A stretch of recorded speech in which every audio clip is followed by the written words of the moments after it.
Hey champions! I really hope you're doing great today.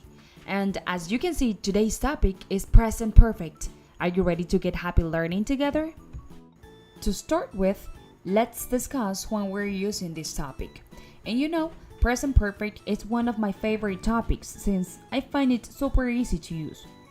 We use it when we talk about an unknown time in the past.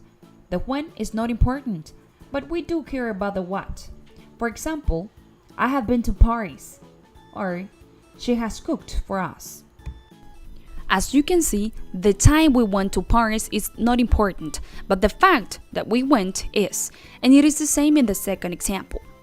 Okay, let's continue. We also use it when we talk about something that occurred in the past, but is still happening. For instance, I have walked for hours and don't see the gas station. Pretty simple. This person is tired because he's been walking. Probably will continue walking until he finds what he's looking for. Another example is, she has read 6 chapters so far. Analyze the sentence and tell me what you think. Exactly. She read 6 chapters, but she might continue reading. Piece of cake, right? We also use present perfect to talk about things that happened a lot of times in the past. For example, Robin has called you 5 times today. She has insisted a lot on calling that she has called like 5 times already. Another example is, we have already listened to that song a lot. Another use is when talking about recently finished actions. For example, Dante has just returned from his trip. Or, I have done my homework. Last but not least, to talk about changes over time. For example, he has improved his English. Or, the lake has disappeared little by little. Now, let's talk about how you build your sentences in the Build Your Sentences section. In positive, negative, and questions. Remember that for this tense we have 2 auxiliaries, have and has. Have is only for I, we, you, and they.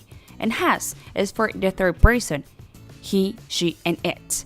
Now, for the positive sentences, the structure is subject plus your auxiliary have or has plus the verb past participle. And of course, the complement.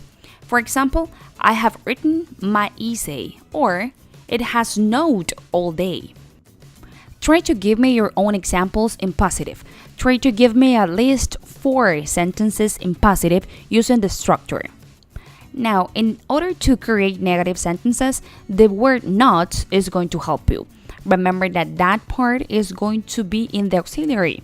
So the structure is going to be subject plus the auxiliary have or has plus not plus the verb in past participle and the complement. For example, you haven't understood yet, or we haven't drunk from that water. Now, in order to create questions, remember that you have to start with an auxiliary, have or has, followed by the subject, the verb in past participle, the complement, and a question mark. For example, have you gone to France? Or have you found your keys?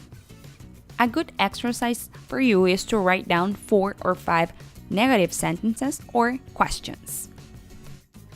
Now that you have written some sentences to truly remember this amazing tense and that you have understood the uses, I think it's time to tell you that if you really want to master it, you need to know by heart the verbs in past participle. Good news are that regular verbs are the easiest to remember as they are the same verb in structure and pronunciation in past.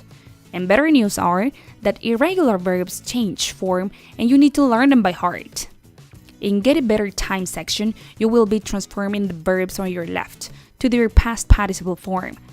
I'll help you with 2 of them, of course. What is the past participle of the verb go? Correct. Gone. What about do?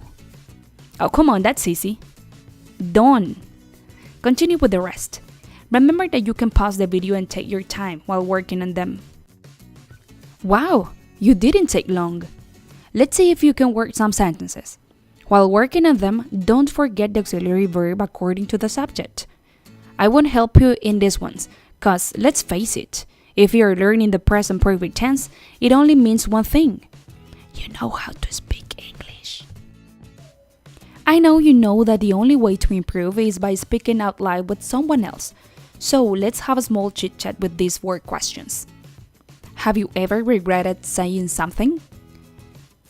What countries have you visited?